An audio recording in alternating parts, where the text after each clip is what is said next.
ድምጻዊ ዘሪቱ ከበደ በቅርቡ ባወጣችው የባዮግራፊ መጽሐፏ ላይ ከብዙ ወንዶች ጋር መተኛቷን የሚያትት ጽሑፍ ተቀምጧል ማለት ነው። እዚህ በጣም ብዙዎች በሰዓት እየተነጋገሩበት ይገኛሉ። ያለህን ዕውቅናና ታማኝነት ተጠቅመህ እቤታችን ድረስ መጥተህ በገዛ ቴሌቪዥናችን መኪና ግዙ ስጡ መኪና ይሰጣችኋል ብለህን እኛ ደግሞ አንተን ስለምናምንህ ያለንን ጥሪት አንስተን አስረክበናል። በዚህ ምክንያት ባንተ ምክንያት ጉዳት ደርሶብናል ያያልነው ጉዳት እንዲደርስብን ከሌቦች ጋር ተባብረሃል እያልነን ያለነው በዚህ ነው ጆሮአችሁ ጾሙን አይደረ የተባለ ነበለተሰቦች ዛሬም እንግዲህ በአዳዲስ ቪዲዮዎች ለናንተ እንደመጣላችሁ ምክንያት የሆኑ የተመረጡ ቪዲዮችን ሰብሰብ አድርጌ ለናንተ ይዤላችሁ መጥቻለሁ። ለቻናሉ አዲስ ኮናችሁ ሰብስክራይብ ማድረግ እንዳይረሳ ቪዲዮ እንደምትወዱት ስለማልጠራጠር ላይክ አድርጋችሁ መጀመር እንዳትረሱ ሐሳብ አስተያየታችሁን ወንድማይ ምክራችሁን ደግሞ እንዳሻሽል የሚፈልጉትን ኮሜንት ላይ ጻፍ እንድታደርጉልኝ ይፈልጋለሁ። ሳምንቱን በስፋት ሲያነጋግሩ ወደ ነበሩት ቪዲዮዎች ከማለፋችን በፊት በመጀመሪያ ያሉ እግዚአብሔርን ማመስገን እፈልጋለሁ። ቀጥሎ ደግሞ 50000 ሰብስክራይብ እንድንገባ ላደረጋችሁኝ ለእናንተ ሁላችሁንም ከልብ ላመሰግናችሁ እፈልጋለሁ። አሁንም ይሄንን ቪዲዮ እየተካይብ ሳታደርጉ እየተመለከታችሁ የምትገኙ ቤተሰቦች ሰብስክራይብ ያደረጋችሁ መቀላቀል እንዳትረሱ። ሳምንቱን በስፋት ሲያነጋግሩ ከነበሩት ቪዲዮዎች መካከል ዘሪቱ ከበደ በጻፈችው መጽሐፍ ላይ ከብዙ ወንዶች ጋር ተኝቻለሁ ስትል የተናገረችው ንግግር ብዙዎች መነጋገሪያ እንዲሆን ምክንያት ሆኗል። ሌላው ደግሞ ተወዳጇ አርቲስት ሰላም ተስፋዬ በጠና ታማ ሆስፒታል መግባቷን አስመልክቶ ብዙዎች ማዘናቸውን በተለያዩ ሶሻል ሚዲያዎች ላይ እየገለጹ ይገኛሉ። ሌላው ደግሞ ሰለሞን ቦጋለ ኢትዮጵያ ህዝብን በሙሉ አጭበርብሯል በሚል በስፋት ሲናፈስ የነበረው መረጃ ምን ይመስላል እሱንም እንግዲህ በስፋት የምንመለከት ይሆናል። ሰለሞን ቦጋለ ማስታወቂያ አብራችሁ ይሰራ የነበረው ከፊንቴክ ኢትዮጵያ ጋር ውጪ መኪኖችን እያስገቡ ትንሽ ብር ብድር እያመቻቹ ለወጣቱ እንደሚሰጡ ቃል ከገቡ በኋላ የብዙዎችን ብር ከሰበሰቡ በኋላ ድርጅቱ ሊሰወር ይችላል። በዚህም እንግዲህ ሰለሞን ቦጋለ በስፋት ተወቃሽ እየተደረገ ይገኛል። ይሄም ለምን ሆነ ሰው ምን እያለ ነው የሚለውን እንመለከታለን። ሰለሞን ቦጋለም ደግሞ በዚህ ዙሪያ የሰጠው መልስ አለ። እሱንም ቪዲዮ እንከታተላለን። ወደ ቪዲዮ የመጀመሪያ ቪዲዮአችንን የምናደርገው ደግሞ የሶሻል ሚዲያው ህግ አስከባሪ የሆነው ሰመረ ባሪያው የተናገረውን ቪዲዮ ተከታትለን እንመለስና ወደ ሌሎች ቪዲዮዎች እናልፋለን። 100 ብር ስጠኝ እስቲ አባት አይደላውን አባት ልትሆን አይደል ገንዘብ ብዙ እንዲመጣልክ በቃ እቺን ብር እንዳትነካት ይዛት ሄድ ወደ አውሮፓ እሺ ወደ እንግሊዝ ይዞት ሄድ ዋሌት ውስጥ ቁጭ አድርግ እሺ አሁን ይሄ እዛ እናንተ ሀገር ሄዶ እንደማይጠቅም አውቃለሁ ያ ቁጭ አድርግ እሺ ሚቀጥሉ ከጥቂት አመታቶች በኋላ ጊዮን መተት መሰከራለ አሜን የፋይናንሻል በረከት ወዳንተ መጥቷል አሜን። በነገራችን ላይ እነዚህ ቪዲዮዎች ሲሰራ ብዙ ሰዎች ኮሜንት የሚሰጡኝ ሰው አለ የሰው ሃይማኖት ላይ እንደዚህ ነው እኔ እንዳይማኖት አልቆጥረው ክርስቲያንም ማቃለው ቤዚካሊ በማወቅ ደረጃ የተረፈው ሃይማኖቶች በሙሉ አቃለው ሃይማኖትን መስመር ማቃለው በሃይማኖትና በማጭበርበር ማለት ትልቅ መስመር ያለ ይመስለኛል። ሶ በዛ ሴንስ እንድትወስዱ ትፈልጋለሁ ደግሞ አለው አሁን ቢሆን ይሄን ጉዳይ አሁን አንቺ የሰራችው አይነት መተት የለም በነገራችን ኖሮ አያውቅም መጽሐፍ ቅዱሳዊም አይደለም ምንም አይደለም ኖሮ ማያውቀው because በየትኛውም ቻፕተር ላይ እንደዚህ ገንዘብ ላይ ተመተተ ምናምን ይባል መተት ላይ ወይ ከጥንቆላ ቆይ ተነስም ሲጀምር ምን ማለት ነው ይሄን ብር እንዳለቀው በየትክበት ቦታ በረከት ያመጣል ማለት እሱ ነው ጠንቋይ ቤትም ስቴጅ እንደዛ ነው የሚባለው እንትን እንዳታውልቀው መፋቂያው እንዳጥለው ምናምን እንዳታረገው ነው እኮ እምነት እኮ እንደዚህ የሚታይ ነገር እኮ አይደለም በብር ላይ የሚሰራ ነገር አለ ሲጀመር የፈጣሪው ስራ ያንቺን 100 ብርና 100 ዶላር መባረክም አይደለም የነፍስ ስራ ሌላ ታሪክ እኮ ወረቀት ላይ ፎከስ ዴት ያደርጋል ይሄ ፎቶ ላይ የምታዩት ግን ዋናው ኮንሰርን ነው የሰዎችን ምን ያህል በተለይ ስለዚህ ጉዳይ ማታቆሶች ብታቆስ ደስ ይለኛል።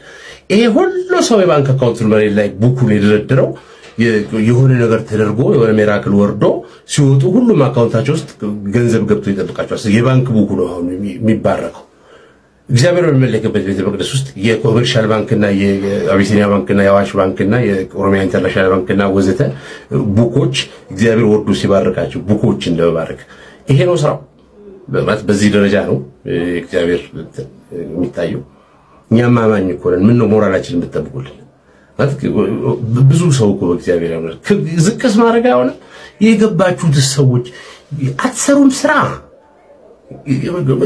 አካውንት ውስጥ እንዲገባ አንተ የኔ ልታስመትት ቆመ እኮ አየር ላይ ስራ ሰርቶ እኮ እዛ ነፍ ገንዘብ በሰራው አካውንት ጥሪው የሚለት ሰው አለ እኮ ጥሪው ፍለጋ አንተ ቆመ ትጠብቃለህ ከሰማይ ጥሪው ምን ጉድ ናችሁ እንደው ምን ይላሉ እንደው ይሴትየዋ ግን ይለያል ሌሎች ቪዲዮዎችም ነው ፈልጌ ነበር ግን ተናይም ኤኒዌይስ ኮንቴንቱ ነው የኔ ኮንሰርን ትውልድን ምን ይጠቅመዋል ነው ኮንቴንቱ የኔ ኮንሰርን እንደዚህ አይነት ቅዠታዊ ነገር ትውልድን ምን ይጠቅመዋል ምን ነው የዛሬ 10 አመት እንደዚህ አይነት ነገር አይደፈርም ነበር ምን ነው የዛሬ 20 አመት እንደዚህ አይነት ቡኬን አንተ ፋይናንስን እንትን ላርግልህ ሚራክል ኤቲኤም በ2 ሺህ ብር ይዘናና ኤቲኤም ሚራክል ይሰጣል የፈለከው አካውንት ሄደ ታወጣለህ ኖሮ አቅም በምድር ታሪክ አንድ ኤቲኤም ይዘህ ዓለም እየዞርክ ስታወጣ ውሃውን ወደ ደም ልቀይርልህ ምናምን ቀየር ከኔ ህይወት ጋር ነው ያያይዘው ለምን ከፈለክ ወደ አደንጓሪ አትቀይረው ያገባኛል ይሄ ምን የሚሉት ያንተን በቃ አዋቂ የሚለውን ጠንቋይም እንደዛ ነው የሚያደርግ የመጀመሪያ ሰውን ጆካ ይሰራና ስምንተና ነው እህትንተናች ወይ ተንታ ትባላለች ማለት ሲል ይሄ ሰው ያቃሉ ትላለህ ከዛ ትመቻቻ የዛሬ 20 እና 10 አመት ያለበረ እምነት ዛሬ ከመጣ ሃይማኖት ነካለ ምትሉ ሰዎች ማለት ነው አሁን አዲስ ፋሽን እንደዚህ አፕዴት ሆኖ ፎርሙላ አይቀይርም በነገራችን ሌላ ቅርጽ ያለው እምነት ከሆነ ስማችሁን ተናገሩ እናውራ ምን ይላሉ እንደው ሌላው ደግሞ እንግዲህ አንድ ባል ሚስቱ ወልዳ ስትመጣ ያደረገላት ሰርፕራይዝ እጅግ በጣም መነጋገሪያ ነበር ቪዲዮን ተከታትለን እንመለስ እኔ አየሁኝ ደግሜ ራሴን ካብራኬ ተከፋይ ልጅን ሰጠኸኝ ስለማይነገር ሰፊ ስጦታህ ከመስጋና ሌላ ምን ልክፈልህ ተመስገን ተመስገንልኝ በልጅ በትዳር ይኸው ባረከኝ ተቀበልኩኝ ሁሉን አሜን አሜን ብዬ ደስታ ሰላም ሞልቷል በኔ በጓዳዬ ተመስገን ተመስገንልኝ በልጅ በትዳር ይኸው ባረከኝ ተቀበልኩኝ ሁሉን አሜን አሜን ብዬ ደስታ ሰላም ሞልቷል በኔ በጓዳዬ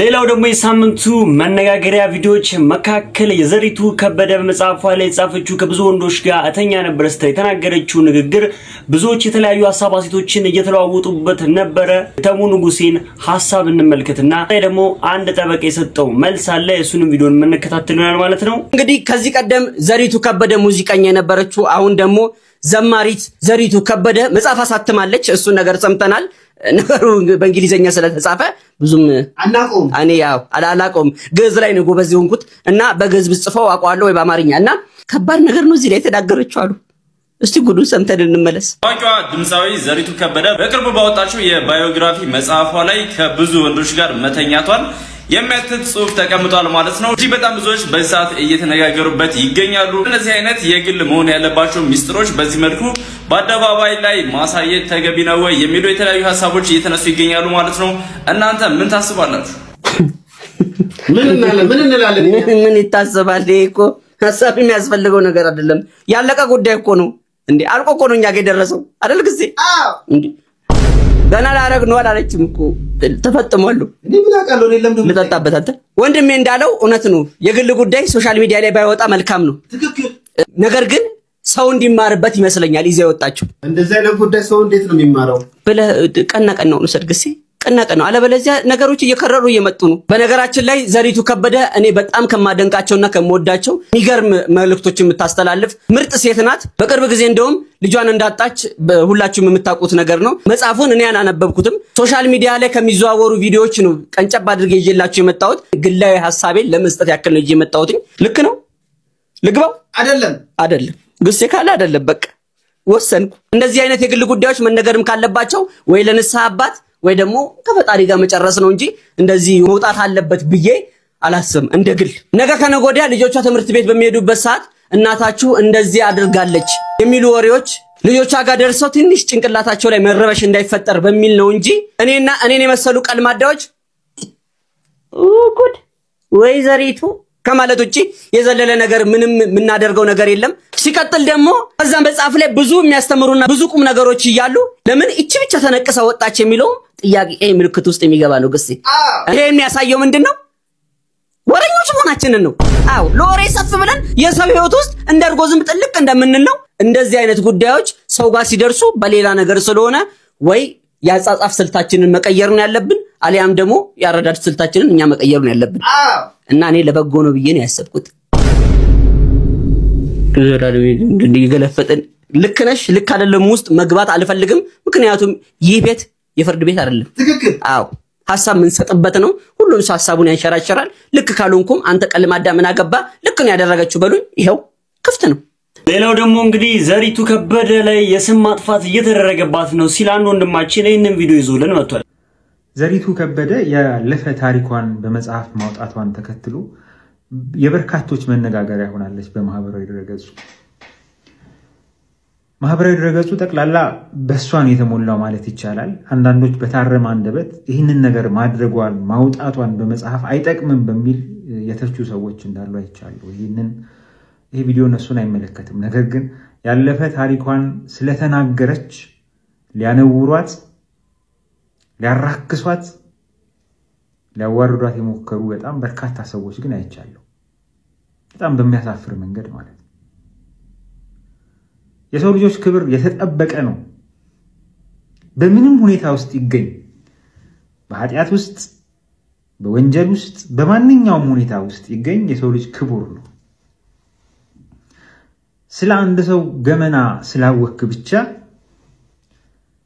ያወከው ነገር እውነት ስለሆነ ብቻ እንደፈለክ መናገር ትችላለህ ማለት አይደለም በርግጥ በዚህ ዘመን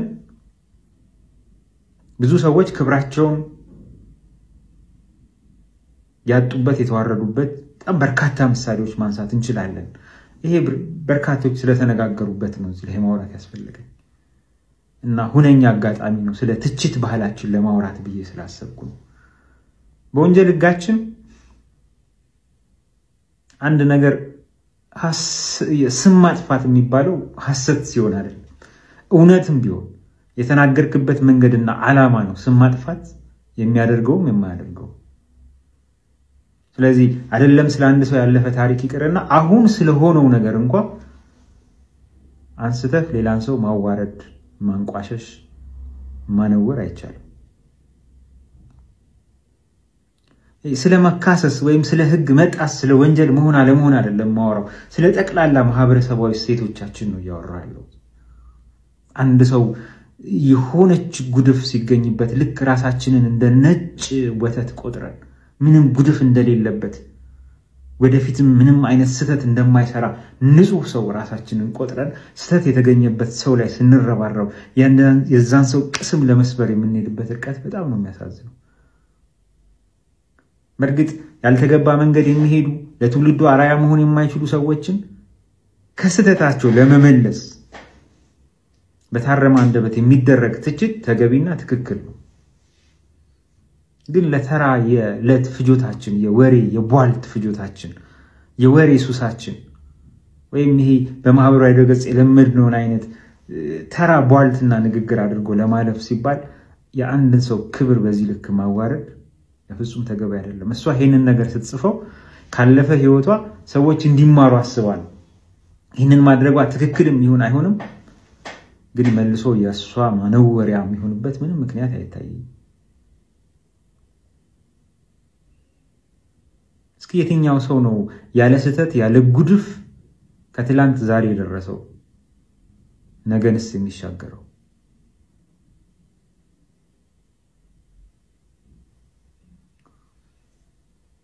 በተለይ እንዲህ አይነቱ ነገር በማህበራዊ ድረገጽ በሚፈጸምበት ጊዜ ነገሩ ከባድ ነው። በተለይ በኮምፒውተር አዋጃችን እንዲህ አይነት ነገር የበለጠ ያስቀጣል። ጠያቂ የለም እንጂ ሟችስ ኖሮ ነው። በእርግጥ አንዳንድ ሰዎች ሴፍ ሄቨን ውስጥ ሆነው ማንም ስለማይደርስባቸው ማንም ስለማይጠይቃቸው የፈለጉትን ያሻቸውን እንደሚናገሩ ይታወቃል። ግን ይሄ ጉዳዩ የመካሰስ ጉዳይ አይደለም። እንዴት ነው አንድን ስህተት የምናርመው? እናንተ ከየትኛው ወገን ናችሁ? የእናንተን ሐሳብ አስተያየት ኮሜንት ላይ አስቀምጡ። አሁን ደግሞ በስፋት ትችት እየደረሰበት የሚገኘው ሰለሞን ቦጋለ ምንድነው ኬዙ የሚኖር እስኪ በስፋት እንመለከታለን። አንድ ቪዲዮ እንመልከትና ቀጣይ ደግሞ ሰለሞን ቦጋለ በተጠየቀው ጥያቄ የመለሰው መልስ አለ። እሱንም ቪዲዮ የምንከታተል ይሆናል ማለት ነው። አርቲስት ሰለሞን ቦጋለ ብቅ ብሎ እኔ የድርጅቱ አስተዳደር ሰራተኛ አይደለሁም እንደማንኛቸውም ሰው ማስታወቂያ ሰርቼ ለዚህም ብር ተከፍሎኛል መኪና ተሰጥቶኛል የሚል መልስ ሰጥቷል። ሶል አስተዳደራዊ ሰራተኛ ነህ እኮ እኛም አላልንህም እኮ ያለህን ዕውቅናና ታማኝነት ተጠቅመህ እቤታችን ድረስ መጥተህ በገዛ ቴሌቪዥናችን መኪና ግዙ ስጡ መኪና ይሰጣችኋል ብለህን እኛ ደግሞ አንተን ስለምናምንህ ያለንን ጥሪት አንስተን አስረክበናል። በዚህ ምክንያት ባንተ ምክንያት ጉዳት ደርሶብናል ያያልን ያለነው ጉዳት እንዲደርስብን ከሌቦች ጋር ተባብረሃል እያልንህን ያለነው በዚህ ነው መጠየቅ ያለብህ እንጂ አስተዳደራዊ ሰራተኛ ስላልሆንክ አይደለም እየጠየቅን ያለው ያለህን ታማኝነትና ዕውቅና ተጠቅመህ ህብረተሰብ ላይ ጉዳት እንዲደርስ አድርገሃል። ስለዚህ መጠየቅ አለብህ እያልንህን ያለነው አንተ ብቻ አይደለም መጠየቅ ያለብህ እኮ ታደለ ሮባ አለ ከጀርባ የአይጠረቂ ሰራዊት ፍቅር ያለ ወንድም ካሊድ አለ። ይሄ ጭንቅላቱ የሸተተ ማን ነው የሚሉ ሽቶ ጭንቅላቱ ውስጥ መነፋት ያለበት መንሱር ጀማል አለ። እነ ዳንኤል አሉ እነ ይገርማሉ።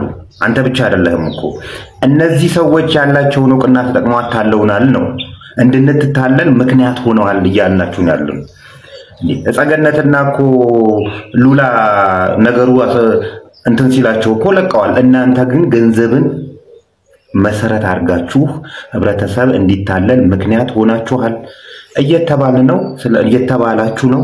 ስለዚህ መጠየቅ ይጠበቅባችኋል እያልናችሁ ነው። ሁለተኛው ለእያንዳንዳችሁ መኪና ሰጥተዋል ኢንክሉዲንግ ለአምባሳደር ዲና ሙፍቲ መኪናው በስጦታ መልክ ሲሰጣችሁ ተቀርጧል ወይ ነው። ሌላው ይሄ የሀገርን ጥቅም አሳጥቷል። ስጦታም ሆነ ሽልማትም ሆነ ግብር መከፈል እንዳለበት ሳታውቁ ቀርታችሁ ነው። ግብር ተከፍሏል ለዛ ለተሰጣችሁ መኪና አልተከፈለም። ከፍለሃል አልከፈልክም። ስለዚህ ግብር ማጭበርበራል በወንጀል መጠየቅ ይጠበቅብሃል እያልን ያለው ሶል ከሁሉም አንተ ትሻላለህ። በደረጃ አውጣላችሁ ከተባለ አንተ ትሻላለህ። ቢያንስ ወጥተህ ጉዳዩን ለማስረዳትና ተጨማሪ ጉዳት እንዳይደርስ የማብራሪያ እንትኖች እየሰጠህን ያለው አንተ ትሻላለህ ማለት ግን ወንጀል አልሰራህም ማለት አይደለም።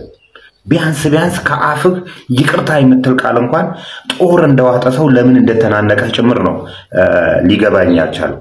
ስለዚህ አላቀውም ብትል ምክንያቱም ነው እናንተ የመጣችሁት ከታችኛው ከሄሎ ታክሲ ጀምራችሁ የመጣችሁ ናችሁ። ሄሎ ታክሲ ሲኖር የነበራችሁ ሰዎች ብዛታችሁ እዛ ውስጥ አላችሁ። አሁንም ደግሞ ፊንቴክ ሲመሰረት አሁንም አላችሁ።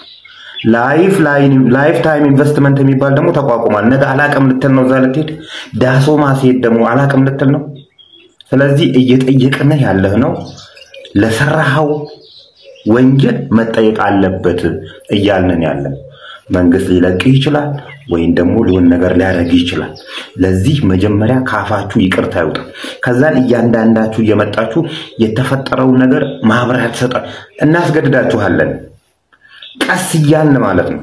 ይሄ ዋና የኛ ስራ በተለይ የኔ ስራ እንደዚህ መርዝ ይዛችሁ ሰው ፊት ለፊት እያለቃቀሳችሁ ታማኝነትን ያተረፋችሁ ሰዎች ታማኝነታችሁና ዕውቅናችሁን መሸርሸር ነው።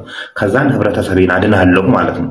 ይሄ የምቀጥልበት ነው። ሲነሱ ለነበሩት ጥያቄዎች ደግሞ ሰለሞን ቦጋለ መልስ ነው ብሎ ያሰበውን ነገር ምላሽ ሰጥቷል። እስኪ የናንተን ደግሞ የሰለሞን ቦጋለ መልስ ሰምታችሁ የሚሰማችሁን ሐሳብና አስተያየት ኮሜንት ላይ ታስቀምጡልኝ እፈልጋለሁ። አሁን ሰለሞን ቦጋለ ወደ ሰጠው መልስ እናልፋለን። ምክንያቱ መኪናውን ወሰድክ? አዎ መኪና ወስደናል።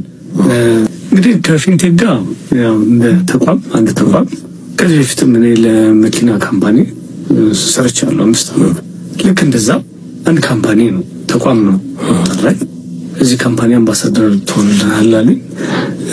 ፊንቴክ ይባላል። ሄድኩኝ እንግዲህ ውል ቀርቦልኝ አውርቼ ያውም በትልቁ ምንድነው ማህበረሰብን አገለግላለሁ።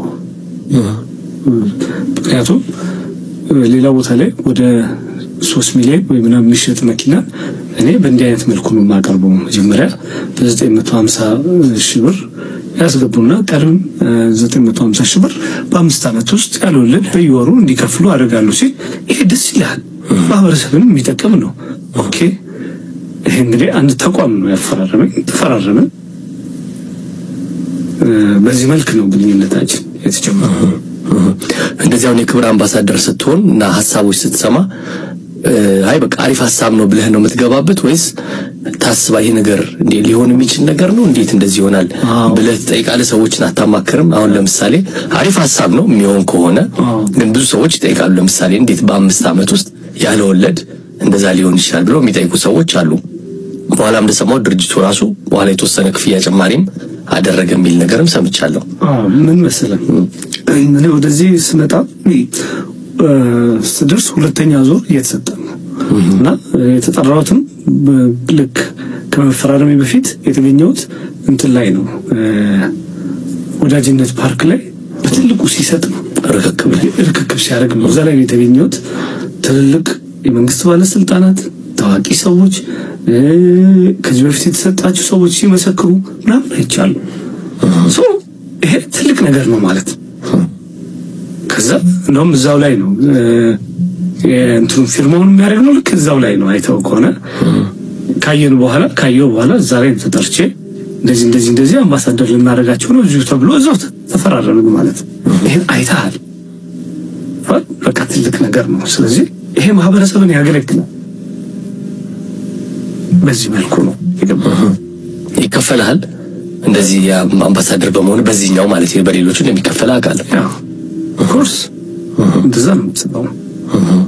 የክፍያችሁ ይፋ የሚሆን ነው ወይስ ስምምነት አላችሁ? ገንዘቡን መጠኑን ማታወጡበት አለ። መጠኑ አይወጣም። የተለያየ ነው። መኪናስ ይሰጣችኋል? ኦፍ ኮርስ ይሰጣል። አንተ ከስምምነት ውስጥ አለ? ምክንያቱም በሰራው ልክ ነው። አንተ ነው የምትመርጠው። ምንድነው የምትፈልገው? ግን ትልቁ ነገር ምን መሰለህ? ትልቁ ነገር ከነዚህ ሁሉ ውጪ የሆነት ከሌሎቹ ጋር ሰራ እንደነበረው ማህበረሰብን የሚያገለግል ቅድሚያ የምትሰጠው አለ። ይሄን ነው የማገለግለው አሁንም ቢሆን እስከ መጨረሻው ድረስ። እንግዲህ አንድ ጊዜ ልክ ተነሳ። ከዛ በኋላ ሰው አልደረሰንም 3 ወር ተብሎ እስካሁን አልመጣም ሲል የጅቡቲውን ሐሳብ ያመጣው እኔ መሄድ አለብን ማየት አለብን። የት አለ መኪናው? ሄደን አይተን እዛ በረሃ ድረስ ሄደን የእውነት በቃ በጣም ትልቅ በሽታ ነው እዛ ሙቀት ላይ መገኘት። እዛ ሄዶ አይቶ ከዛ በኋላ ደግሞ እዚህ ደርሷል ሲባል ሞጆ ድረስ ሄደን አይተን ነው እንግዲህ የግድ ነው። ምክንያቱም የእውነት እንግዲህ እንደ ኪነ ጥበብ ሰው ወይ ደግሞ እንደኔ ሙያዬ ትልቁ ነገር ከማህበረሰብ ጋር ነው የምትሰራው። ለማህበረሰብ ነው የምታገለግለው። ገብቷል? ማህበረሰብ ከሌለ የምትሰራው ስራ አይደለም። ይሄን ነው ቅድሚያ የምትሰጠው። አሁንም ቢሆን እስከ መጨረሻው ድረስ እንግዲህ እንዳልኩ ተቋም ነው። ይሄን ተቋም አብሬው እስካለው ድረስ ለማህበረሰቡ ያለኝን ቃሉን ጠብቆ እንደሚሰራ እርግጠኛ ነኝ። ይሰራል ብዬ አምናለሁ። እንግዲህ የግራ ቀኙን ሐሳብ ተመልክታችኋል ብዬ አስባለሁ። በሰለሞን ቦጋለና በህዝቡ መካከል ያለውን ሐሳብ ልዩነት እንዴት አያችሁት? እናንተስ ደግሞ በዚህ ጉዳይ የምትሰጡት ሐሳብ አስተያየት ምንድነው? ሐሳብ አስተያየታችሁን ኮሜንት ላይ አስቀምጡ። ሌላው ደግሞ እንግዲህ ለኢቢኤስ ድምቀት ለሆኑት ለሉላ ገዙና ለዳን የቀረበላችሁ ጥያቄ ነበረ። ቪዲዮውን ሳትጨርሱ መጀመሪያ ጥያቄውን ሰምታችሁ ኮሜንት ላይ ሐሳባችሁን መልሳችሁን አስቀምጡልኝ። የኔ ጌታ ለምን እንዋሻለን? እኔ 1 ሚሊዮን ብር ሰጠኝ አይደለ? ሁለት አማራጭ ልሰጠን። አንደኛው አማራጭ ምንድነው? 0.01 ሳንቲም ዛሬ አለ፣ ግን በየቀኑ ደብል እየሆነልህ ይሄዳል። ለአንድ ወር ነው የምናወራው። ደብል እየሆነልህ በየቀኑ ይሄዳል። 0.01 ናት ዛሬ 0.01 ናት፣ ነገ ደግሞ 0.02 ናት፣ ከነገ ወዲያ በሶስተኛው ቀን 0.04 ናት። እሱን አንድ ወር መጨረሻ ላይ መቀበል ትፈልጋለህ ወይስ ደግሞ ወሩንም አንሂድ ዛሬ 1 ሚሊዮን ብር ልስጥ? ወይ የኔ ጌታ ለምን እንዋሻለን? እኔ 1 ሚሊዮን ብር ሰጠኝ አይደለ? እኔ አሁን ይችኛዋን ኤግዛምፕል ስወስዳት እንዴት መሰለ? አንድ ሚስት መጣችና ለአንድ ባል ይሄን ጥያቄ ጠየቀችው። የኔ ምላሽ አግኝተዋል። የኔ ምላሽ 1 ሚሊዮን ነው ብትወስድ። የሚገርም በዛ ባየሁትም ቪዲዮ ላይ የመረጠችው ያን ባልየው የመረጠው 1 ሚሊዮን ነው። ግን በጣም ነው የሚያስደነግጠው። በ15ኛው ቀን 163 ብር ከምናምን የደረሰች ሳንቲም መጨረሻ 30ኛው ቀን ላይ ስንት ብትሆን ጥሩ ነው?